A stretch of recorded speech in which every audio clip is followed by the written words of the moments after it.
ya émission na biso topesi bino nyonso mbote na kombo na Yesu Kristo ya Nazareth. Nzambe oyo asali biso ngolu ya kokutana lisusu na bino, ya kokota lisusu na ndako na bino na nzela ya ba television. Nzambe aleka lisusu na kopambola moko na moko.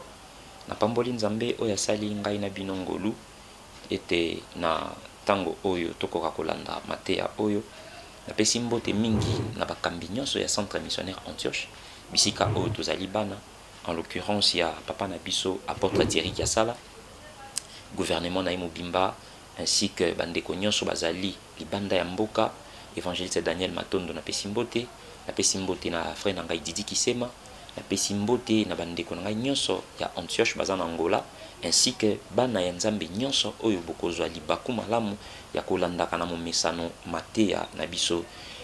Ngai mwana na bino, ndeko na bino, leki na bino, évangéliste Emmanuel Kisema, na ye lelo na mateya oyo pona kosenga bino mbongo te, kosenga bino elamba te, kosenga bino eloko te, mene kosenga yo eloko moko ezali koyamba Yesu Kristo lokola mokonzi pe mobikisi na yo oyo akomema yo na nzela ya seko.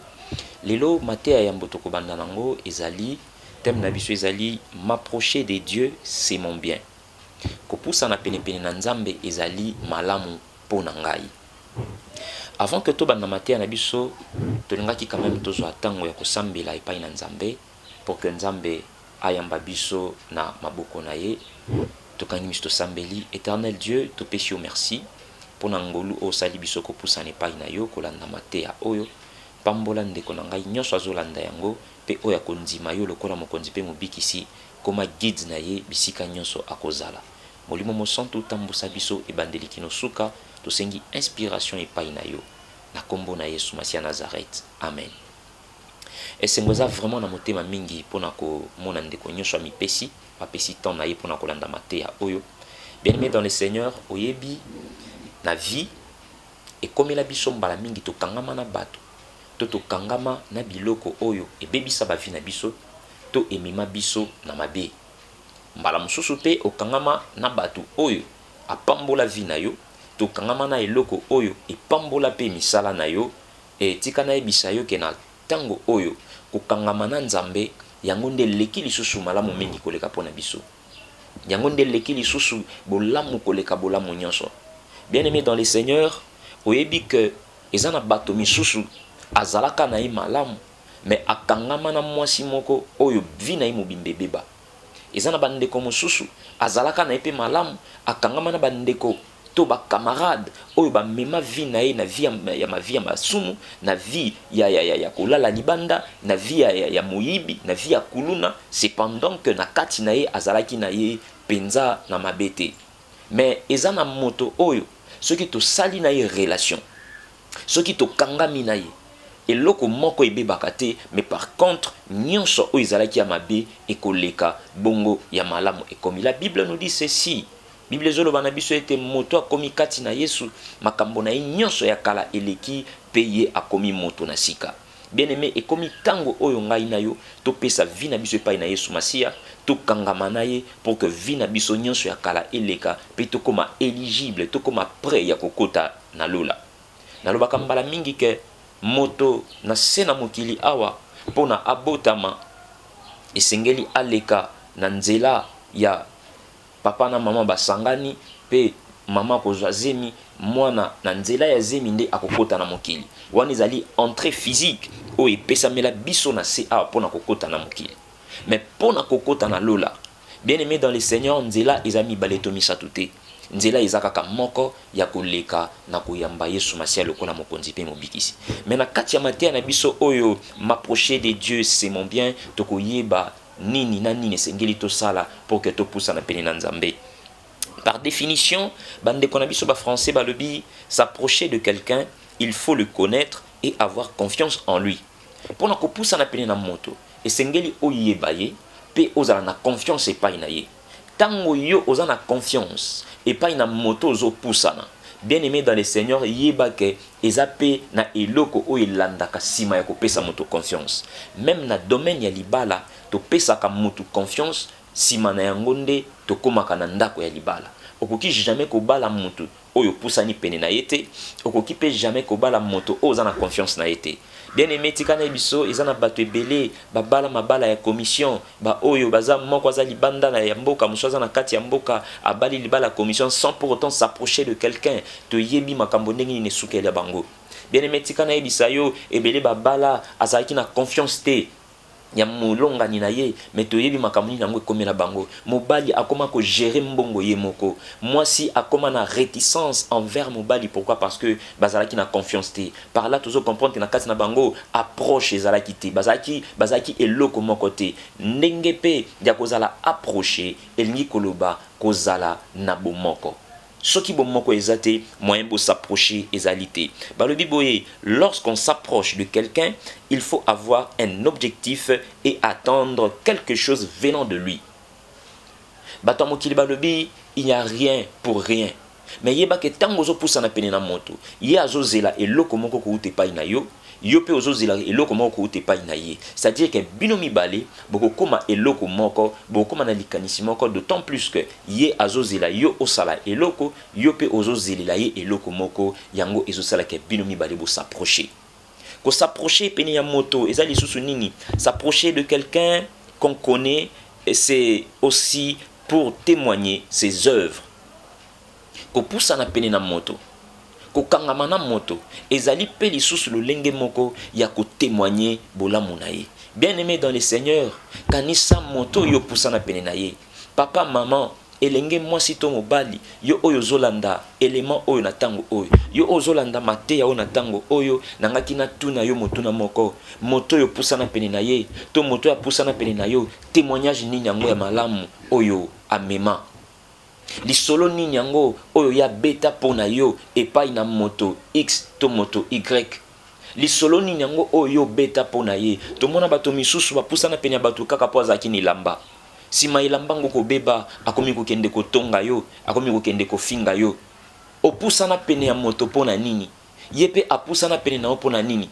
Esengeli oyeba moto azo s'approcher pene na ngai azo une intention nini? Ngai pe moto nazo kende ko s'approcher vers ye eza pona nazo eloko nini? Quel est le témoignage que na komema pona moto oyo?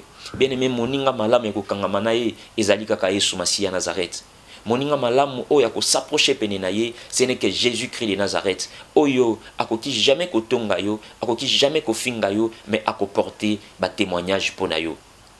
La Bible me dit ceci: gardez silence, le Saint-Esprit rendra témoignage pour vous. Tango molimo mosanto aza ko porter témoignage pona yo, kanisa ekozala sorti ya témoignage ni.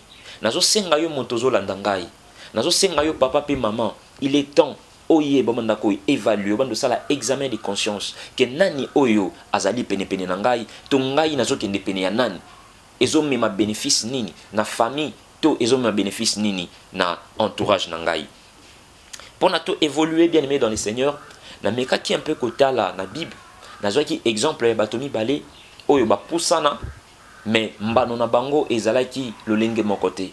Moto liboso ezali maman na biso Ève.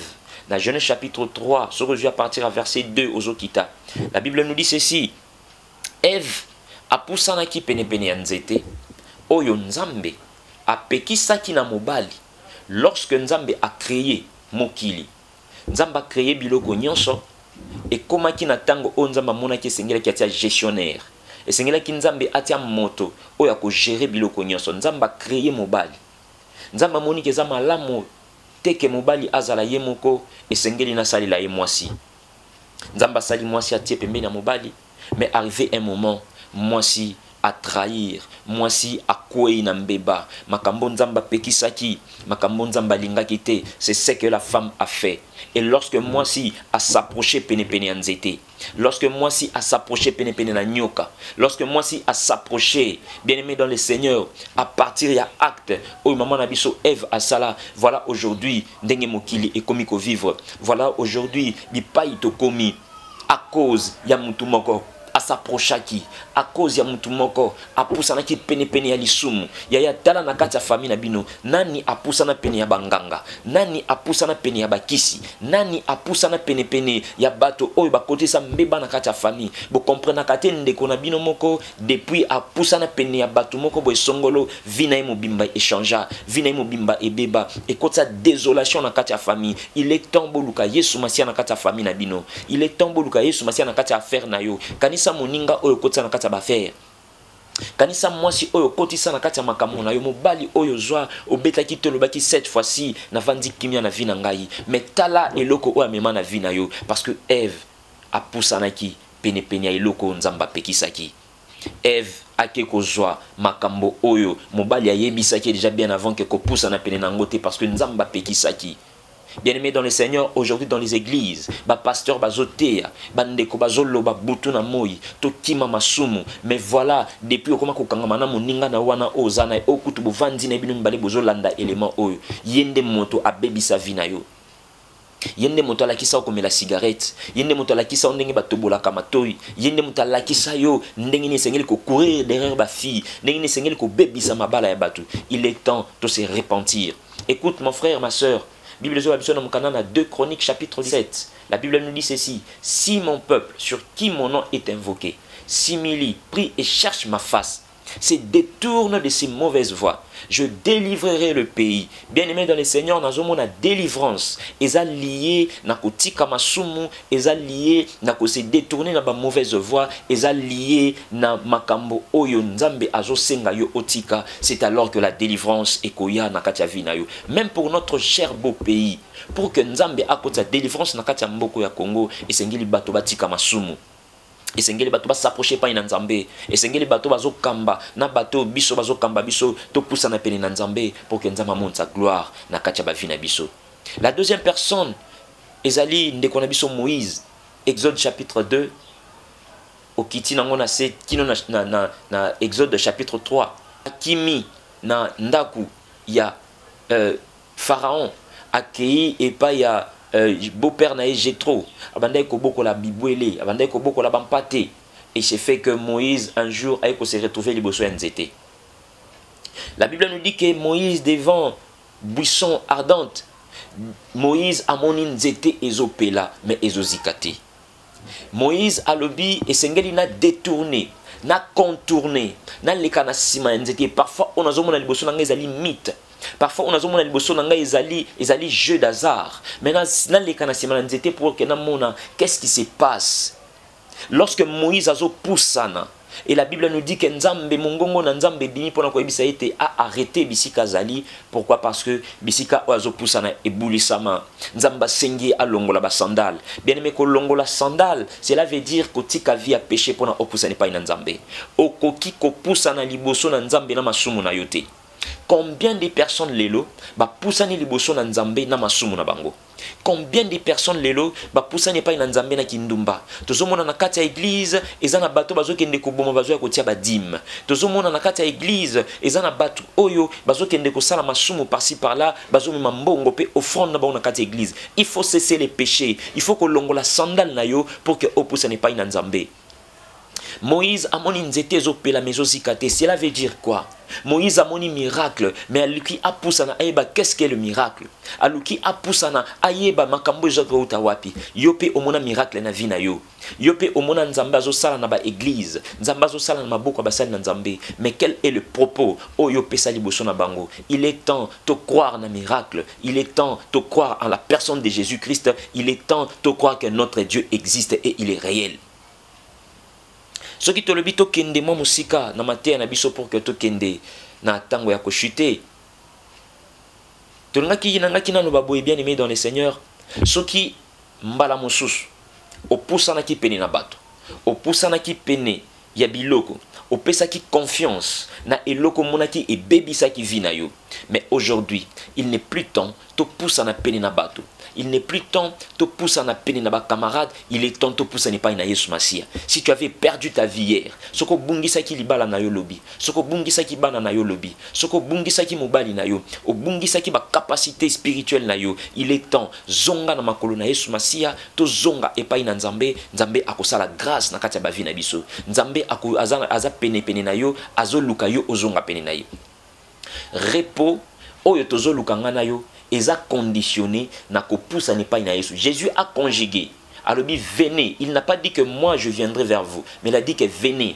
Tokende pa na Yesu Masia. Mais la Bible nous dit ceci dans mukana na Hébreu chapitre 4 na verset 16, la Bible nous dit to pousa ne pas na Yesu Masia, peye pe akopousa ne pas na biso. Nangaki na fungola lao 3 points oyo ezola ki sabiso ndenge nini sengeli kosala pona kopousa pe na Nzambe. Point liboso ezali pourquoi m'approcher de Dieu. Soko tangi na Bible na mukana na Psaume chapitre 73 na verset 28, Bible ezola biso David azoloba pour moi m'approcher de Dieu c'est mon bien. Pona ngai kopousa na pene na Nzambe ezali bolamu pona ngai. Nazozonga na Josué, nazomona Josué tanga osala discours de Dieu. Simanaye kotamusa bana Israël alongi.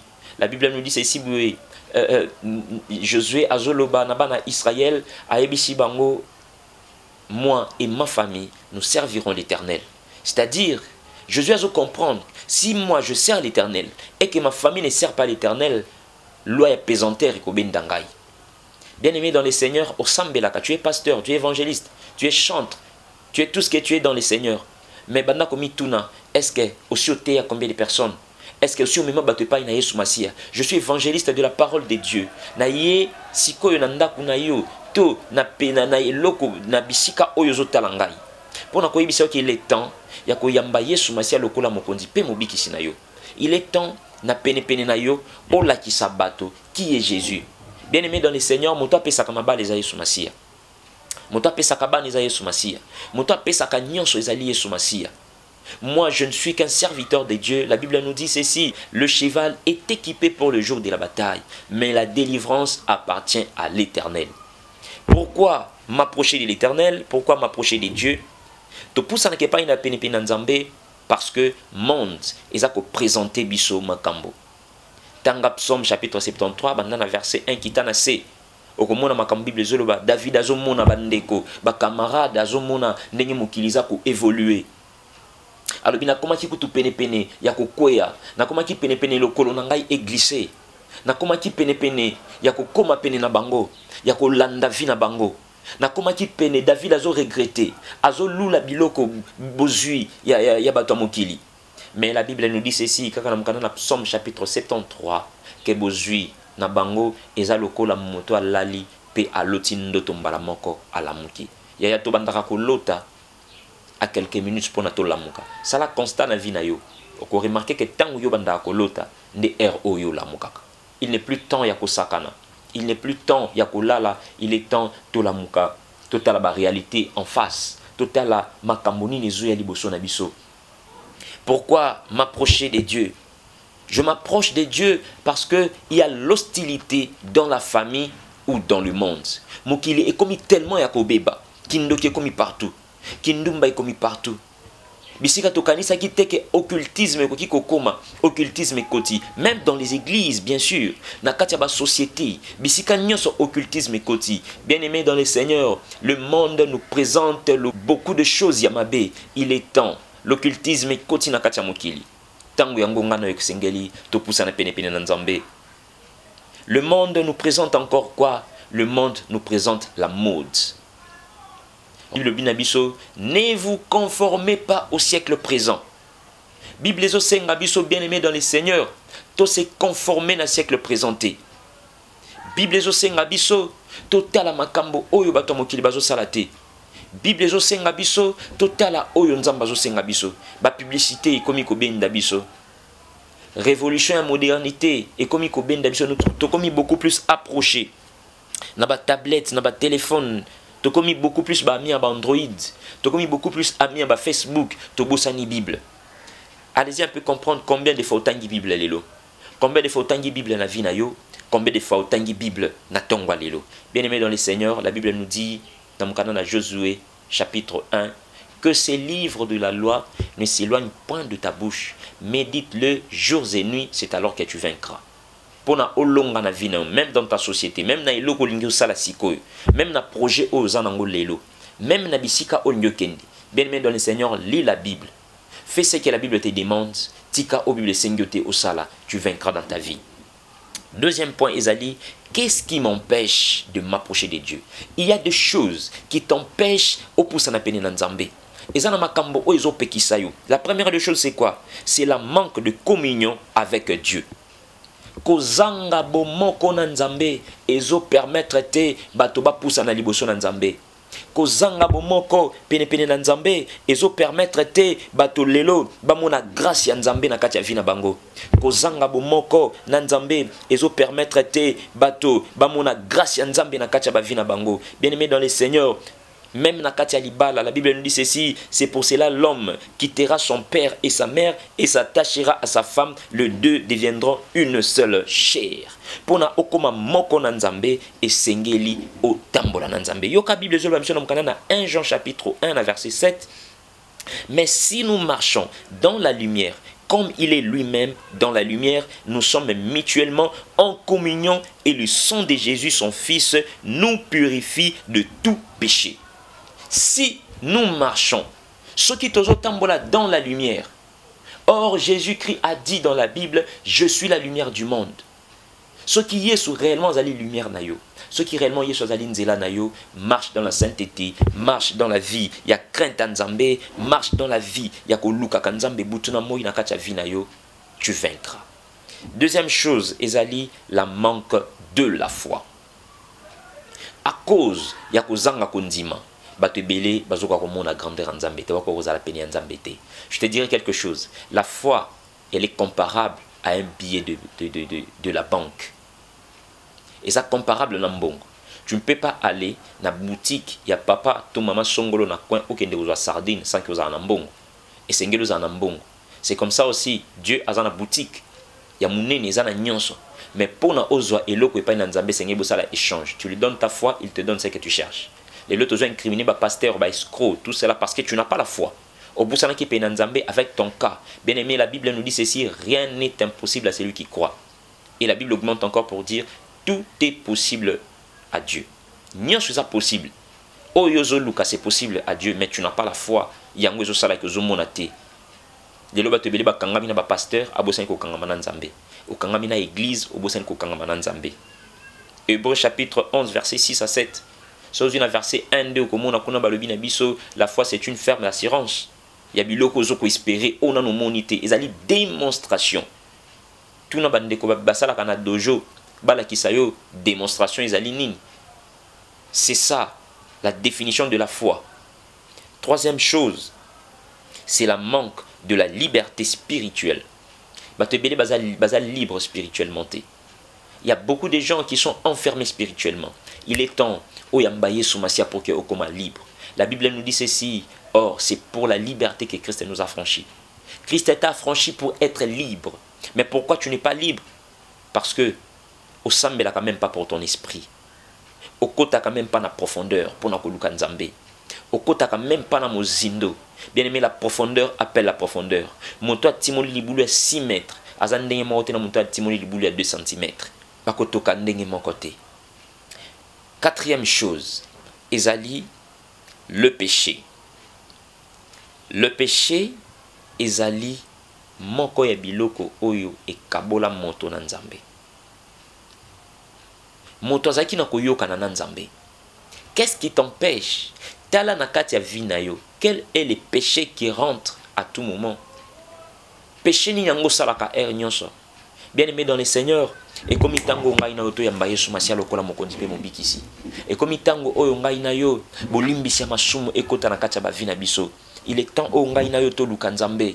Il est temps o ngai na to zala en communion na nzambe. Bien aimé, si tu es en communion avec Dieu, pasteur azala ou pas, évangéliste azala ou té, bien aimé, tu es capable de créer les miracles dans ta vie.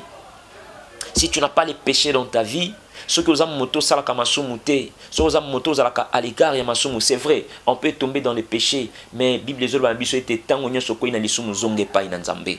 Mais combien de fois ovanda na lisumu oyo sala. Il n'est plus temps tout boma bangombe to bantaba, mais il est temps ongai na yo to zonge pa na Yesu Masia, c'est lui qui a versé son sang pour nous.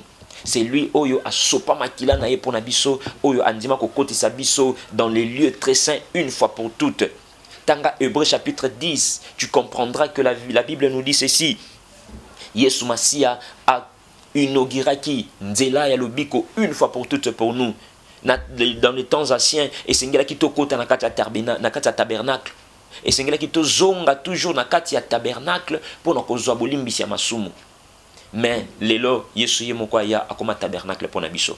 Akoma mbeka pour na biso, amitumba mbeka pour que ngai no tozwa opportunité ya kokuta ke pai na Nzambe tango nyonso.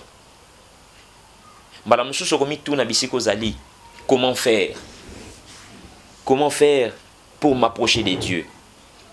C'est que tu dois faire en premier lieu le chemin Ezali, recevoir Jésus-Christ comme Seigneur et Sauveur. Jean chapitre 3 verset 16. Et le Kwami Balé Sengel Ezali, écouter et répondre sa voix. Combien de personnes bayamba yesu me bayoka na bango mungongo na Yesu te? Combien de personnes bayamba yesu me balinga na bango bakanga na bango matoi? Bayoka même pas o nzamba bisaka bango.